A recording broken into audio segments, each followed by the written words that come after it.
Here are 3 common scenarios where I see a dog in distress being mistaken for an excited dog. Number 1, compulsive behavior around fetch or fetch-like activities. I often see dogs who are engaged in compulsive behavior being mistaken for dogs who are having a fun time. I commonly see this happen around fetch.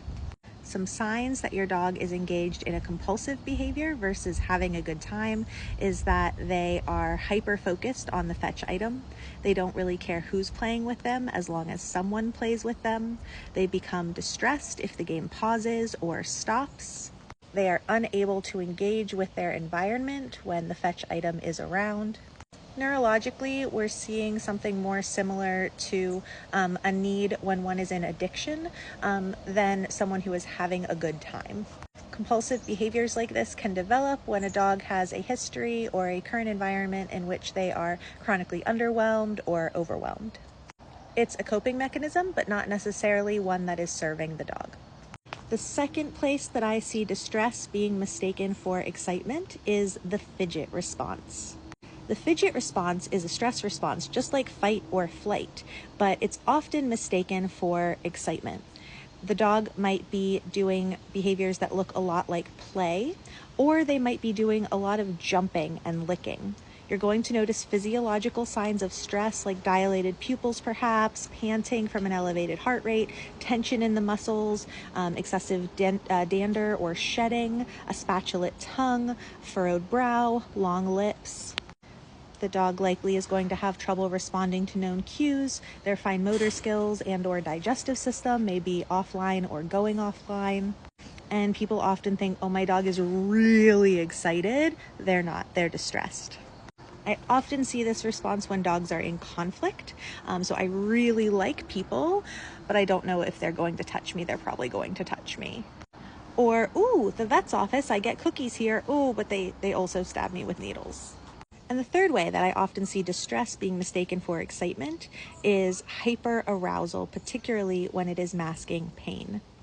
And the third common scenario where I see distress being mistaken for excitement is when dogs are engaging in too much exercise because they're masking pain.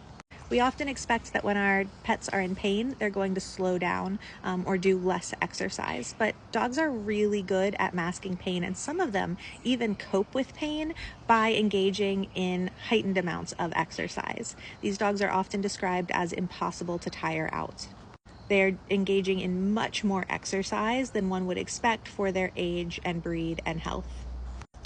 And yet they don't slow down. Exercise can be a good pain reliever, and it's a great distraction. I particularly see this in my client population where I work with chronically dysregulated dogs.